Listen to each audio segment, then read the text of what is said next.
ಡಿಕೆಶಿ ಪಾಲಿಗೆ ಸಂಪುಟ ವಿಸ್ತರಣೆ ಅಗ್ನಿ ಪರೀಕ್ಷೆಯಾಗಿದೆ. ನಾಳೆ ಸಿಎಂ ಡೆಲ್ಲಿ ಯಾತ್ರೆಗೆ ಹೋಗ್ತಾ ಇದ್ದು ಯಾರಿಗೆ ಸಿಗುತ್ತೆ ಶುಭವಾರ್ತೆ ಅನ್ನೋದು ಸಸ್ಪೆನ್ಸ್.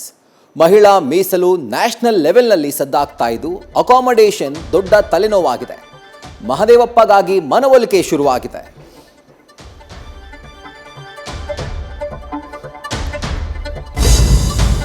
ಬಿಡದಿ ಬಡಿದಾಟದಲ್ಲಿ ನಾಳೆ ಅಧಿಕೃತ ಚಾಲನೆ ಸಿಗ್ತಾ ಇದೆ. ಟೌನ್ಶಿಪ್ ವಿರುದ್ಧ ತೊಡೆ ತಟ್ಟಿದ ದಳಪತಿ 3 ದಿನಗಳ ಕಾಲ ಬೃಹತ್ ಪಾದಯಾತ್ರೆಗೆ ಅಣಿಯಾಗ್ತಿದ್ದಾರೆ. ದೋಸ್ತಿಯ ಪಾದಯಾತ್ರೆಗೆ ಬಿಜೆಪಿ ಸಾಂಕೇತಿಕ ಬೆಂಬಲ ನೀಡಲಿದೆ. ಆದರೆ ಇದು ಪ್ರಾಯಶ್ಚಿತ ಯಾತ್ರೆ ಅಂತ ಸಚಿವ ಬಾಲಕೃಷ್ಣ ಕೌಂಟರ್ ಕೊಟ್ಟಿದ್ದಾರೆ. ಸ್ಟಾರ್ ಹೋಟೆಲ್ಗಳ ಕರ್ಮಕಾಂಡ ಬಗೆದಷ್ಟು ಬಯಲಾಗ್ತಾ ಇದೆ.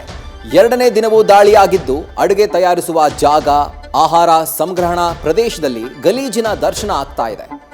ಇತ್ತ ಮಹಾರಾಷ್ಟ್ರದಲ್ಲಿ ಅನಲಾಗ್ ಪನ್ನೀರ್ ನಿಷೇಧ ಆಗಿದ್ದು ರಾಜ್ಯದಲ್ಲೂ ನಿಷೇಧ ಚರ್ಚೆ ಶುರುವಾಗಿದೆ. ಉಡುಪಿಯಲ್ಲಿ ಗನ್ಗಳು ಘರ್ಜಿಸಿವೆ. ಉದ್ಯಮಿ ಡೇವಿಡ್ ಡಿಸೋಜಾ ಹತ್ಯೆ ಕೇಸ್ಗೆ ಹೊಸ ಟ್ವಿಸ್ಟ್ ಸಿಕ್ಕಿದೆ. ಬೈಂದೂರು ತಾಲೂಕಿನ ಒತ್ತಿನಣೆ ಬಳಿ ಕಾಲಿಗೆ ಗುಂಡಿಟ್ಟು ಆರೋಪಿಗಳನ್ನ ಬಂಧಿಸಲಾಗಿದೆ. ಯುಪಿ ಹಂತಕರಿಗೆ ಸುಪಾರಿ ನೀಡಲಾಗಿದ್ದು ಪಾತಕಿ ಬಂಧನಕ್ಕೆ ಹುಡುಕಾಟ ಶುರುವಾಗಿದೆ.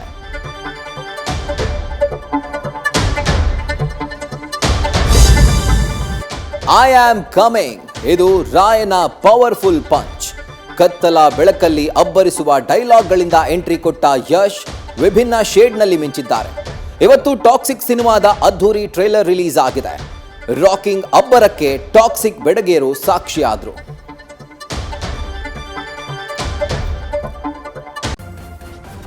ನ್ಯೂಸ್ ಫಸ್ಟ್ ನಿರ್ಭೀತಿಯಿಂದ ನಿಮ್ಮ ಪರವಾಗಿ.